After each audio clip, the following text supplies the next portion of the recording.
तो आज के इस लेक्चर में हम लोग वेक्टर को अगर हम किसी स्केलर से मल्टीप्लिकेशन में ले आए तो क्या होता है उसके डायरेक्शन में और उसके मैग्नीट्यूड में, ठीक है ना।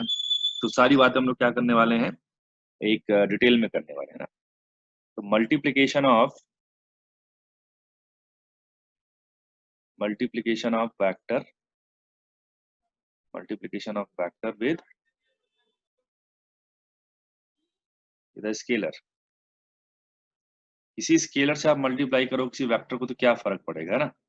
चलिए इसको बहुत डिटेल में समझते हैं हम लोग, बहुत आसान शब्दों में समझेंगे, अच्छा लगेगा। देखिए जैसे मान लीजिए हमारे पास कोई वेक्टर ए वेक्टर, तो उसको हम लोग ऐसे लिखते हैं, ऐसे रिप्रेजेंटेशन होता है किसी वेक्टर का, उसके ऊपर एरो लगा के।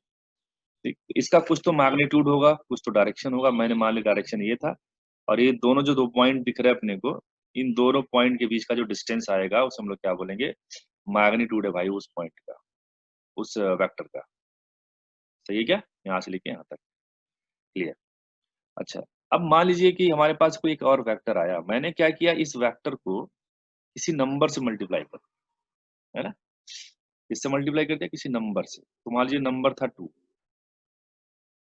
हमें ए वेक्टर गिवन था, हमसे 2a वेक्टर के बारे में पूछ रहा था। ये जो 2a वेक्टर कैसे आया होगा कि आपने ए वेक्टर में ए वेक्टर जोड़ दिया होगा, ठीक है ना। ए वेक्टर में ए वेक्टर ऐड कर दिया होगा। तो इसमें क्या चीज का फर्क पड़ेगा बेटा, क्या डायरेक्शन का फर्क पड़ेगा? नहीं, सिर्फ किस चीज का फर्क पड़ रहा है, मैग्नीट्यूड का। सही है ना। तो अभी मान लो इतना लेंथ था, तो मैंने इसका अगर डबल करके इसी डायरेक्शन में बना दूं तो मुझे क्या मिल जाएगा बेटा, जो वेक्टर मिलेगा यहाँ से लेके यहाँ तक, अगर ये ए वेक्टर था तो ये वाला कितना हो जाएगा, बात समझे क्या। Yes sir. चलो मान लीजिए अगर कोई बोल दिया -2a लिख दिया जाए, -2a। ए वेक्टर दे रखा था अपना, ये वेक्टर ओरिजिनली ये था ये। तो हमें पता भाई कि ये 2 तो ये बताएगा कि भाई एक ही से डबल खींचना है अपने को, ए से डबल खींचना है, खींच दिया हमने। सही है। लेकिन इस बार जो डायरेक्शन है वो माइनस साइन क्या बताता है भाई, डायरेक्शन जस्ट क्या हो गया बेटा, ऑपोजिट हो गया। तो डायरेक्शन मतलब भाई ए का डायरेक्शन अगर इधर था तो बी, ये जो आपने खींचा है -2, उसका डायरेक्शन इधर हो जाएगा, जस्ट ऑपोजिट। सही है क्या। Yes sir. अच्छा, फिर तो बात हुई कि जैसे मान लो कि मैंने ए वेक्टर से 1/a वेक्टर ड्रॉ करने की सोची हमने, अपना ये ए वेक्टर था। 1/2 का मतलब तो समझ गए होगे कि जो भी ये वेक्टर आया हमारे पास, जिसका जिसके जिसका एक्सप्रेशन 1/2 ए वेक्टर है, इसका मैग्नीट्यूड तो ए से आधा हो जाएगा और डायरेक्शन सेम रहने वाला है। सही है। तो ये क्या हो जाएगा, ए वाला -2 ए वेक्टर था, ये वाला क्या हो जाएगा, ए वेक्टर बाई 2। बात समझ में आया क्या। और अगर मैं ऐसे लिख यस दूं सर। -a/2 वेक्टर, इसका क्या मतलब है बेटा, सिंपल है कि ए का वेक्टर का आधा और डायरेक्शन ए के ऑपोजिट, तो ये हो गया -1/2। बात समझ में आया। तो आप यहां से क्या कंक्लूजन निकाल सकते हो कि जो 2 है 1 है, ये सब क्या है, 2 1/2 सब क्या स्केलर ही थे, है ना। तो अगर आप किसी स्केलर से मल्टीप्लिकेशन में ले आते हो वेक्टर को, है ना, तो क्या चीज बदलेगा, क्या डायरेक्शन बदलेगा, मैग्नीट्यूड बदलेगा, बताओ भाई। पूरा जो हमने बताया अभी, पूरा 2-4 केस लेके एग्जाम्पल के थ्रू, आप उनको देख के बताओ क्या डायरेक्शन बदला, यस। बोलो। बदल सकता है ना, माइनस से मल्टीप्लाई करो तो डायरेक्शन बदलता है, तो डायरेक्शन बदल सकता है, मैग्नीट्यूड भी बदल सकता है। यहाँ पे देखो मैं इतना बड़ा था, यहाँ पे बड़ा हो गया, है ना। लेकिन मैं थोड़ा स्पेसिफिक हो जाऊं कि अगर मैं पॉजिटिव पॉजिटिव स्केलर से मल्टीप्लाई करूं तो क्या होगा बेटा। अगर मैं पॉजिटिव से मल्टीप्लाई करूंगा, चाहे ये वाला केस देख लो चाहे ये वाला केस देख लो, डायरेक्शन चेंज नहीं होगा।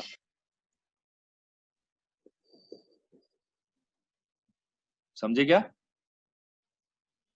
यस। Yes sir. हाँ, लेकिन मैग्नीट्यूड चेंज हो सकता है, मे और मे नॉट भी चेंज है।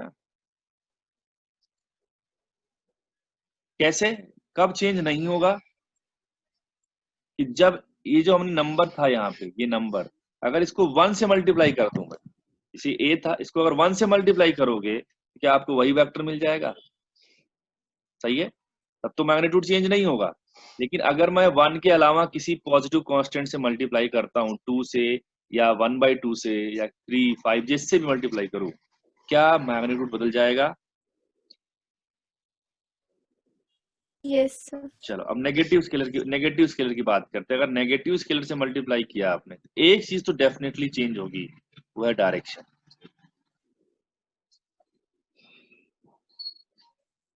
इनफैक्ट वो क्या हो जाएगी, जस्ट ऑपोजिट हो जाएगी, है ना। और मैग्नीट्यूड चेंज हो सकता है और नहीं भी चेंज होता, मे और मे नॉट भी। जैसे आपने किसी को -1 से मल्टीप्लाई कर दिया, है ना, क्या कर दिया आपने, -1 से मल्टीप्लाई कर दिया। जैसे ये वाला ए वेक्टर था, ऐसा ए वेक्टर, मुझे अगर माइनस ए वेक्टर चाहिए तो मैं क्या करूंगा, मैग्नीट्यूड सेम ही रखूंगा ना, सिर्फ डायरेक्शन ऑपोजिट कर दूंगा। तो अगर -1 से मल्टीप्लाई किया तब तो उसका डायरेक्शन तो चेंज हो ही रहा है, लेकिन मैग्नीट्यूड तो चेंज नहीं हुआ। लेकिन -1 के अलावा मैं किसी नंबर से मल्टीप्लाई करूंगा नेगेटिव में, तो उसका डायरेक्शन तो चेंज होगा ही होगा डेफिनेटली, लेकिन उसका मैग्नीट्यूड चेंज हो जाएगा। सही है ना, 1 के अलावा। तो +1 और -1 के अलावा, मेरी बात ध्यान सुनना, +1 या -1 के अलावा मैं किसी से मल्टीप्लाई करूंगा स्केलर से, तो मैग्नीट्यूड तो गारंटी के साथ चेंज होगा। सही है क्या? और प्लस से मल्टीप्लाई करूंगा सिर्फ, वो कोई भी नंबर हो इंक्लूडिंग 1, प्लस से मल्टीप्लाई करूंगा तो उसका डायरेक्शन कभी चेंज नहीं होगा। और माइनस से मल्टीप्लाई करूंगा इंक्लूडिंग 1, तो direction will definitely change. In fact it will become opposite to the previous one. बात समझ में आया क्या? Yes sir. नोट कर लो बेटा यहाँ तक, जो भी तुमको समझ में आया। जहाँ कोई डाउट आए वो पूछो मेरे से, और जल्दी से जो पढ़ा आपने वो सीखो जल्दी से। जैसे मान लो मैंने बोला एक वेक्टर मैंने ये ले लिया, ठीक है। आप मुझे एक वेक्टर बी है जिसका वैल्यू है 1/2 ए वेक्टर, ए वेक्टर सी है जिसका वैल्यू है -3a, और एक वैल्यू है, एक वेक्टर डी है जिसका वैल्यू है -1/2a, ऐसे, ठीक है। ये एंगल अपना 30 डिग्री है। आपसे बाकी वेक्टर्स को क्या करना है, ड्रॉ करने को बोला है, ठीक है। कि बी वेक्टर कैसा दिखेगा, सी वेक्टर कैसा दिखेगा और डी वेक्टर कैसा दिखेगा। ट्राई मारोगे? चलो एक बार बता देता हूँ मैं, आप अगला ट्राई मारो। देखो ये जो बी वेक्टर है वो ए वेक्टर से कब मिलेगा, बी वेक्टर ए वेक्टर की हेल्प से बी वेक्टर कैसे मिलेगा, अगर मैं ए वेक्टर को 1/2 से मल्टीप्लाई करूँ। तो ये पॉजिटिव कांस्टेंट है, तो मुझे पता है कि डायरेक्शन चेंज होने वाली नहीं है। तो जो भी लाइन आएगा वो 30 डिग्री बनाएगा हॉरिजॉन्टल से, है ना। लेकिन जो मैग्नीट्यूड है वो कितना हो गया, पहले वाले से आधा हो गया। तो यहाँ से लेके यहाँ तक मैग्नीट्यूड था, तो मैं इसको थोड़ा छोटा कर दूं तो यहाँ तक आ जाएगा मान लो। तो ये जो वेक्टर मिलेगा यहाँ से लेके यहाँ तक, है ना, ये वेक्टर क्या हो गया आपका, बी वेक्टर हो गया। बोलो बात समझ में आया क्या? भाई रेस्पॉन्स करो। Yes sir. हाँ, ऐसे ये जो सी वेक्टर है बेटा, इसको अब आप लोग ड्रॉ करिए, सी और डी आप लोग ड्रॉ करिए, है ना। ठीक है, मैं ड्रॉ कर रहा हूँ, आप लोग मैच कराएंगे। देखिए ये 3a है, यस सर। -3a है सी का वैल्यू। इसका मतलब क्या बेटा, ए से ऑपोजिट बनाएगा, है ना। तो पहले तो ए वाला इस लाइन पे ए अलोंग था, ऐसा था, तो 30 डिग्री पे था। मैं इसको नीचे ले जाऊंगा अभी, और ये यहाँ से लेके यहाँ तक का जो वैल्यू है वो ए से कितना होना चाहिए, मैग्नीट्यूड वाइज 3 टाइम्स होना चाहिए। तो आप देखो डायरेक्शन तो ऑपोजिट हो ही गया था, तो माइनस साइन आ गया, माइनस साइन का यूटिलिटी खत्म। माइनस जैसे ही उसने डायरेक्शन चेंज किया। अब 3 का रोल आता है, रोल के लिए क्या करोगे, जो भी ए का मैग्नीट्यूड था उसको 3 टाइम कर दिया हमने, है ना। यहाँ से लेके यहाँ थोड़ा और बड़ा बन सकता है वो, ऐसे। क्लियर बेटा? चलो हम डी की बात करते हैं। डी वेक्टर कैसे लिखोगे, डी वेक्टर क्या के लिए क्या है, माइनस साइन का यूटिलिटी पहले देखते हैं।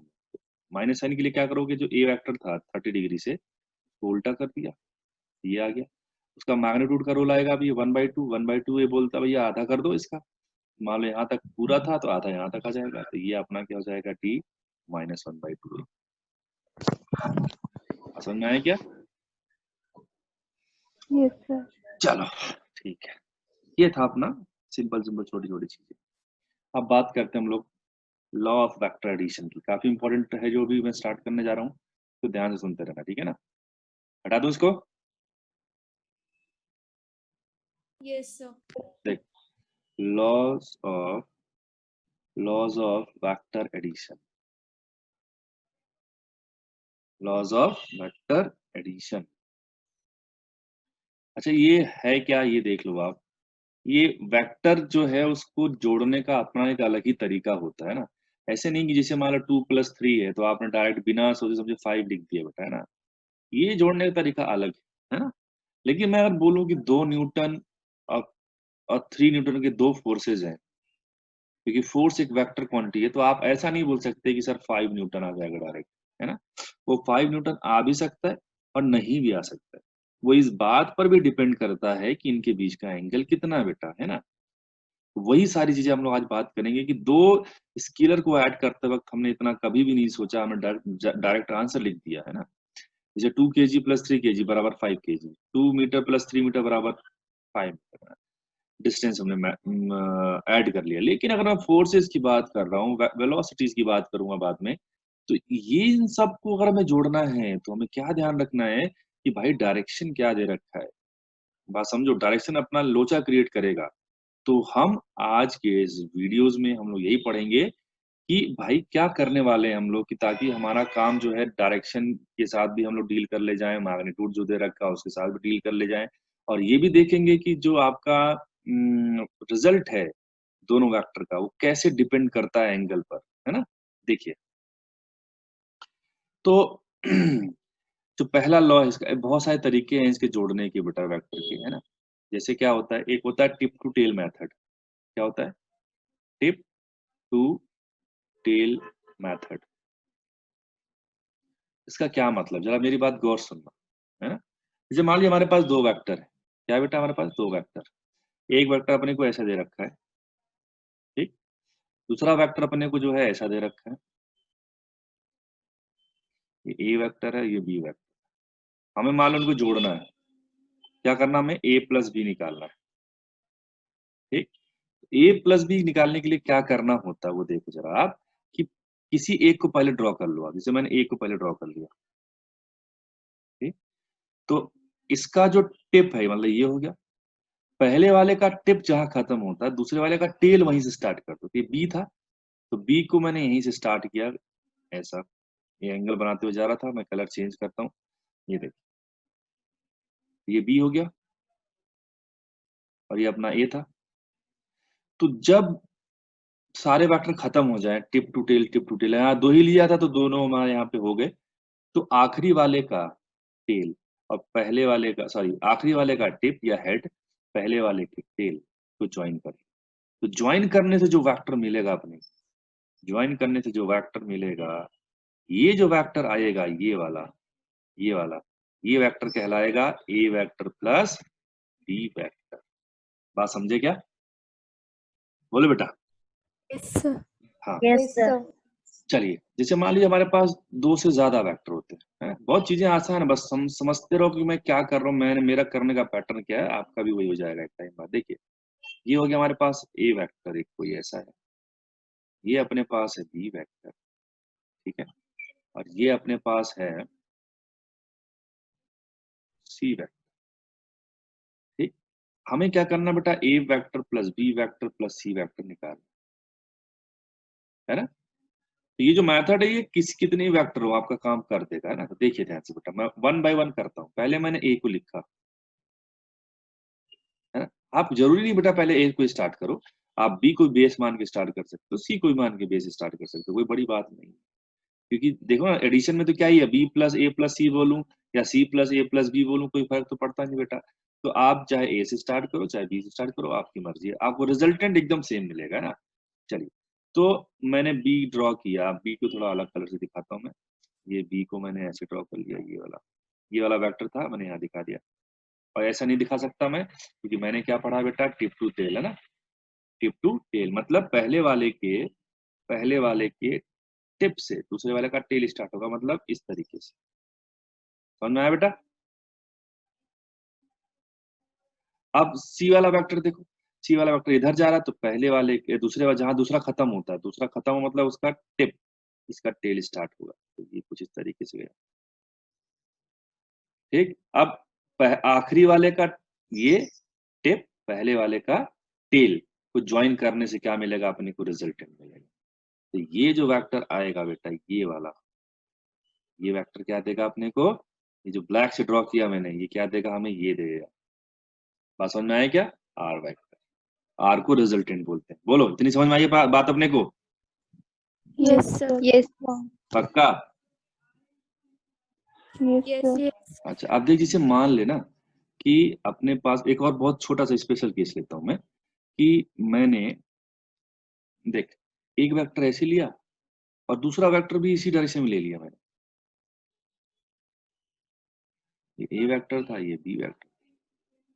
ठीक बेटा, आपसे बोला गया कि इसका रिजल्टेंट बताइए आपने, तो मैं क्या करूंगा, वही टिप टू टेल मेथड अपनाऊंगा बेटा। तो मैंने क्या किया, पहले ए को बना लिया। ए वाला जहां खत्म होता है, ए वाला जहां खत्म होता है, बी वाले वहां से स्टार्ट करते हैं। ठीक है, अब उसने बोला क्या, अब हमने हम अपना रूल याद रखेंगे। रूल क्या बोलता है कि जब सारे वेक्टर खत्म हो जाएं तो पहले वाले के टेल को आखिरी वाले के पहले वाले के टेल को आखिरी वाले के हेड से ज्वाइन करना है ना। हर जगह तो मैंने वही किया है, पहले वाले के टेल को आखिरी वाले के हेड से। तो यहाँ जब तुम ज्वाइन करोगे बेटा तो वो वेक्टर कैसा मिलेगा, क्या ये इसी लाइन पर मिल जाएगा आपको vector? Yes, sir. Yes, sir. और यहाँ पे देख पा रहे हो आप बेटा कि जो ये बड़ा वेक्टर आया ना, उसका रिजल्टेंट जो लाइन का लेंथ है ना, वो दोनों लेंथ के बराबर है। अरे है कि नहीं है?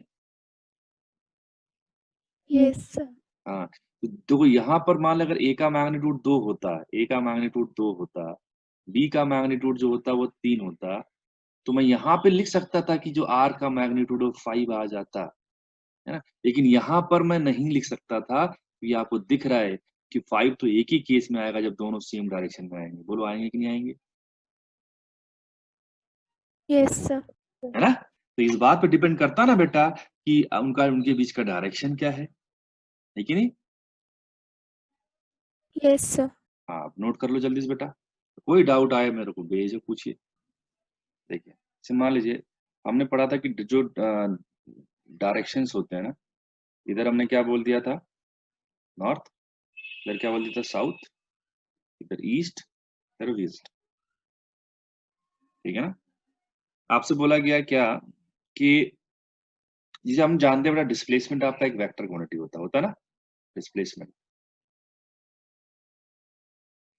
ठीक है, डिस्प्लेसमेंट कैसी क्वांटिटी बेटा, वेक्टर।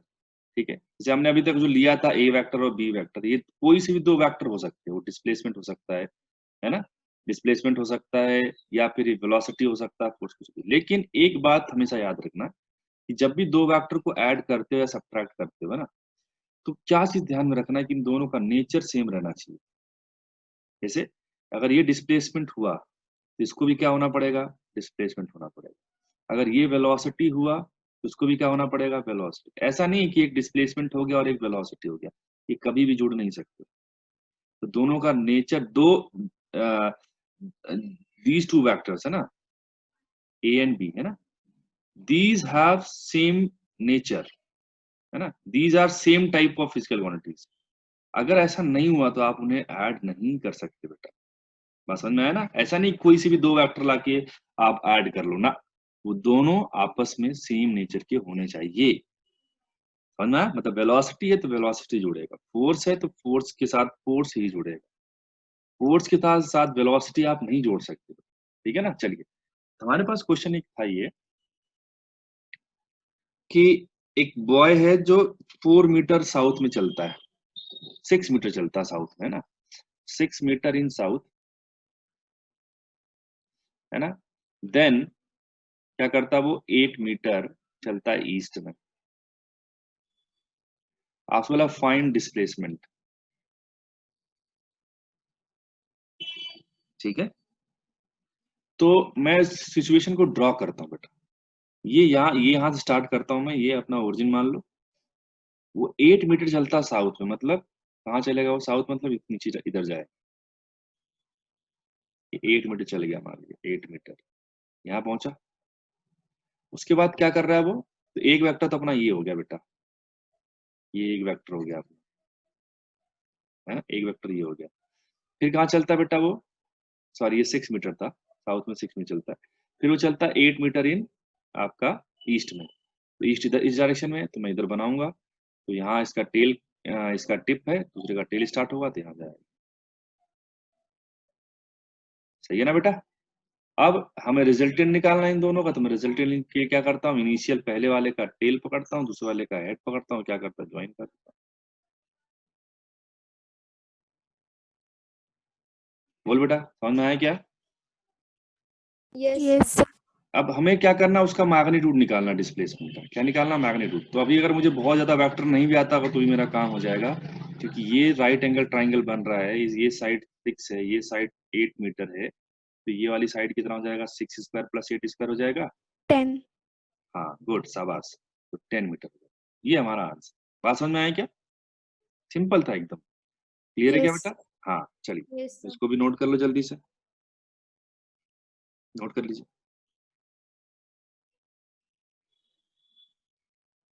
देखो एक रूल होता है जिसका नाम है polygon rule of vector addition, है ना, polygon law, polygon law of addition. ठीक है, तो देखो सिंपल सी बात है, ये कोई नया मेथड नहीं है, अगेन ये वही टिप टू टेल मेथड, ये इसका नाम नया दे दिया गया है। समझ में आया बेटा? पॉलीगन लॉ ऑफ एडिशन जो है वो क्या है, टिप टू टेल मेथड ही है ना। जैसे मान लीजिए हमारे Yes. पास कुछ वेक्टर्स दे रखे हैं, ये वेक्टर इधर है, ये ए वेक्टर है सपोज, है ना, ये अपना बी वेक्टर है, ये अपना सी वेक्टर है, और ये इधर कहीं मान लो आप डी वेक्टर है, ऐसा ऐसे दे रखे हैं बहुत सारे वेक्टर। आपको A vector plus B vector plus C vector plus D vector निकालना है। तो मैं क्या करूंगा बेटा, वही जैसे मैंने आपको बताया क्या, कि आप जो है किसी एक को बेस मान के स्टार्ट हो जाओ, है ना। तो मैंने ए को बेस मान के स्टार्ट कर दिया, ये ए आया, ठीक है, बी को इधर बनाया, ये बी है, सी इधर गया तो सी इधर आ गया, डी इधर चला गया तो डी को इधर बना दिया। तो आप अगर ध्यान से गौर करो, पैटर्न चेक करो, जहां पहला वाला खत्म होता है, एंड होता है, मतलब पहले वाले का टिप से दूसरे वाले का टेल स्टार्ट करते हैं, दूसरे वाले के टिप से तीसरे वाले का टेल स्टार्ट करते हैं, तीसरे वाले के टेल से टिप से फोर्थ वाले का टेल स्टार्ट करते हैं। और फिर क्या करते हैं बेटा, पहले वाले को, पहले वाले का जो टेल है वो लास्ट वाले के हेड से क्या कर देते हैं बेटा, ज्वाइन कर देते हैं ना। तो इसको यहाँ से ज्वाइन करोगे, जो ब्लैक हमने ड्रॉ किया है ना, ये ब्लैक जो ड्रॉ किया हमने, उसका डायरेक्शन यहाँ से इस पॉइंट से इस पॉइंट की तरफ होगा, और वो रिजल्टेंट जो आएगा आर वेक्टर, वो आर बराबर के बराबर हो जाएगा। बात समझ में आया बेटा? यही पॉलीगन है। Yes, sir. पॉलीगन मतलब क्या है कि इसमें एक आपको एक क्लोज स्ट्रक्चर मिलेगा। यहाँ पे थोड़ा सा डायग्राम थोड़ा सा अजीब सा बन गया, लेकिन है तो एक क्लोज स्ट्रक्चर ही है ना। जैसे आप जरा समझो कि मैं इस डी को जो है थोड़ा एक अच्छा बना देता हूँ मैं, इस डी को, चलो एक नए डायग्राम बना रहा हूँ मैं। इस डी को मैं थोड़ा डायरेक्शन चेंज करता अगर डी का, देखो ध्यान से, अगर मैं नए डायग्राम में एक वेक्टर ले लूं ऐसा जो इधर होता है ना, ठीक है, मान लीजिए ई होता है, और आपसे बोल रहा है कि A plus B plus C plus E निकालो, आप तो चार वेक्टर है, तो ए तो ऐसे ही आता, बी ऐसे आता, सी ऐसे आता, और ई वाला कैसा है, ऐसा है, आता बेटा ऐसा, देखो ध्यान से, बोल बेटा। Yes, sir. अब मुझे क्या करना है, Yes, sir. हाँ, अब ये भी क्लोज नहीं हुआ है, तो क्लोज करने के लिए क्या करना होता है बेटा, आपको पहले वाले को आखिरी वाले ज्वाइन कर दो, क्लोज जाएगा। तो पहले वाला ये ऐसा था, पहले वाला ये वाला था, पहले वाला ये पॉइंट है, आखिरी वाला ये पॉइंट है, तो मैं क्या कर दूंगा, दोनों को ज्वाइन कर, तो क्या ये क्लोज स्ट्रक्चर बना लिया बेटा इन्होंने, हाँ? Yes, sir. और ये जो ग्रीन से ड्रॉ किया, ये आपको क्या दे देगा, ये पूरी वैल्यू दे देगा, है ना। इसको बोलूं आर है, तो आर किसके बराबर हो जाएगा, R vector A vector plus B vector plus C vector plus E vector. बोलो बात समझ में आया क्या? Yes, sir. चलिए दोनों का डायग्राम बना लो, तो उसमें लिख लेना कि polygon law of vector addition कोई नया रूल नहीं है, टिप टू टेल मेथड ही है ना। सभी वेक्टर, देखो सभी वेक्टर्स का को और रिजल्टेंट को मिला के हम लोग क्लोज्ड पॉलीगन बनाते हैं। और इम्पोर्टेंट चीज इसमें ये है कि कब इस्तेमाल किया जाता है, आप देख पा रहे हो कि इसमें दो से ज्यादा वेक्टर्स होंगे, है ना। समझ में, या तो दो ले लो, या तो दो से ज्यादा ले लो, दो ले लो तो ट्राइंगल बन जाएगा, है ना। तो this method is mainly used,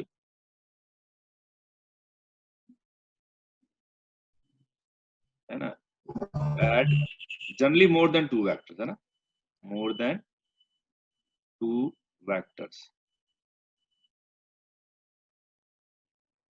ठीक है, देखो हमारा टॉपिक है अब पैरेललोग्राम लॉ ऑफ एडिशन।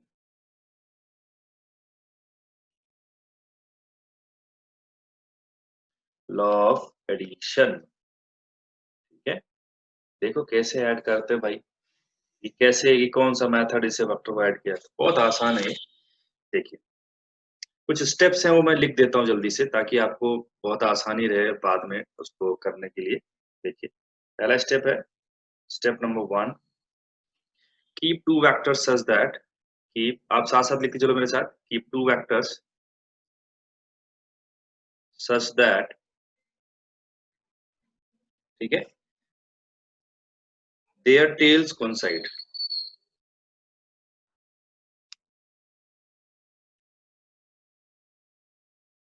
सही है ना, पहला तो ये हो गया। दूसरा देख लो,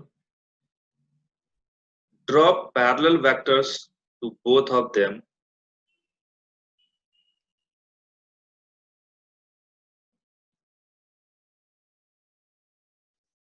to both of them considering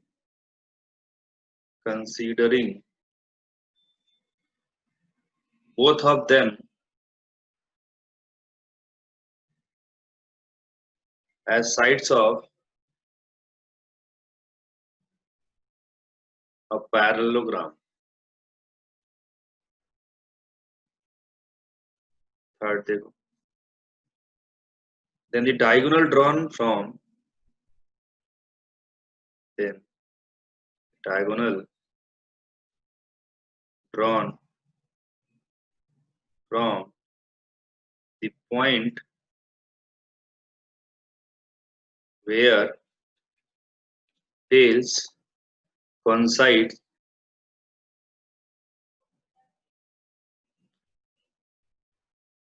represent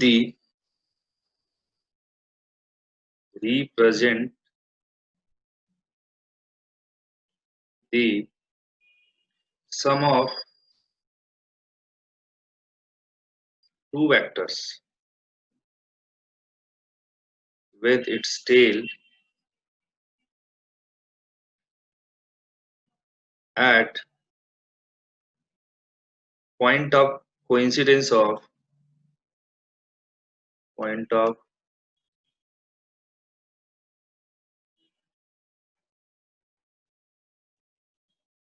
the two vectors। अरे स्टेप लिख लो, फिर समझाता हूँ मैं क्या बोल रहा है। स्टेप बहुत आसान है, कोई बहुत बड़ी चीज ये है नहीं, ठीक है ना। नोट करो यहाँ तक जल्दी से, ठीक है। तो ये पॉइंट्स अपने को ध्यान में रखना है, और अभी मैं बताऊंगा आपको ड्रॉ करना, तो आप अपने ऑटोमेटिकली ये पॉइंट्स याद हो जाएंगे क्या कर रहा था मैं इसमें। देखिए दो वेक्टर्स हैं, है ना, हमें क्या करना है, उन दोनों वेक्टर के टेल को पहले कोइंसाइड करना है, ठीक। जैसे मान लें हमारे पास एक वेक्टर था ऐसा, ए वेक्टर था ऐसा, ये ए वेक्टर है, ये बी वेक्टर, सही है ना, क्लियर।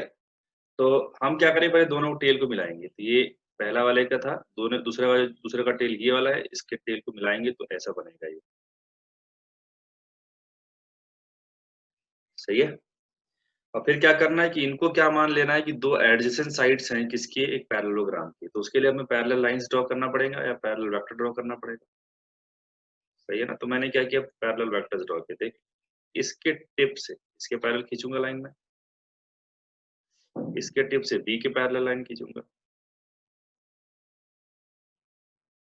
तो क्या पैरेललोग्राम बन गया। जहां भी ये कोइंसाइड, जहां भी इंटरसेक्ट करेंगे इस पॉइंट को, जहां भी इनिशियली इनका टेल कोइंसाइड कर रहा था, इस पॉइंट को इस पॉइंट से मिलाएगा, मिलाने वाला जो डायगोनल है, ये जो डायगोनल है ये क्या देगा हमें, रिजल्टेंट वेक्टर। क्या देगा, रिजल्टेंट। रिजल्टेंट मतलब ए वेक्टर प्लस बी वेक्टर। बात समझ में आया क्या। Yes sir. इसे मान लीजिए हमारे पास दो वेक्टर होते, चल ऐसे मैं प्रैक्टिस के तौर पर बता रहा हूँ। एक वेक्टर इधर है, एक वेक्टर अपना इधर है, इन इन दोनों को ऐड करना है। मैं क्या करूंगा, सिंपल है, ए वाले को ड्रॉ करूंगा, दोनों के टेल को मिलाऊंगा तो बी वाला ऐसा दिखाई देगा, ठीक। अब हमें क्या मानना है कि ये दोनों किसके साइड्स हैं, दो एडजेसेंट साइड्स हैं किसके, किसी पैरेललोग्राम के। तो हमें क्या करना पड़ेगा, एक लाइन जो है इसके टिप से ए वाले के टिप से बी वाले के पैरेलल लाइन ड्रॉ करेंगे तो कुछ ऐसा आएगा, और इसके टिप से ड्रॉ करूंगा तो कुछ ऐसा आएगा, थोड़ा सा ऐसा हो गया। ठीक है, तो ये कुछ ऐसा है। बात समझ में आया बेटा? यहाँ दोनों जहाँ कॉन्साइड करेंगे तो जो उनका टेल वाला जो पॉइंट था और जहाँ पे इंटरसेक्ट कर रहे हैं दोनों, है ना, उनको ज्वाइन करोगे तो क्या मिल जाएगा अपने को? रिजल्टेंट मिल जाएगा। तो हमने इसको ज्वाइन किया तो ये जो रेड वाला वेक्टर आएगा, ये रेड वेक्टर आर, यही आर क्या दे देगा हमें? ए वेक्टर प्लस बी वेक्टर। बात समझ में आया क्या? Yes, sir. चलो नोट कर लो जल्दी से, ये पैरेललोग्राम लॉ था बेटा। तो ये सब आपने जो पढ़ा अभी मेथड जो बताया मैंने आपको, ये सब ग्राफिकल मेथड थे, ठीक है ना? क्या थे बेटा? ये ग्राफिकल मेथड, और मेनली उसमें टिप टू टेल मेथड ही था। और ये जो हमने पढ़ा इसमें हमने क्या कर दिया था, टिप टू टेल नहीं लगाया, थोड़ा अलग था पॉलीगन रूल में। इसमें दोनों को टेल को कोइंसाइड कर दिया और पैरेललोग्राम बनाया हमने, फिर उससे हमने क्या किया, रिजल्टेंट निकाला डायगोनल की हेल्प से। लेकिन ये जो पैरेललोग्राम लॉ है, ये अगर हमारे पास दो से ज्यादा वेक्टर आए तो फिर हम ये नहीं लगा सकते, ठीक है ना बेटा? फिर हम पॉलीगन लॉ पे जाएंगे, और पॉलीगन लॉ में आपका टिप टू टेल मेथड ही चलता है।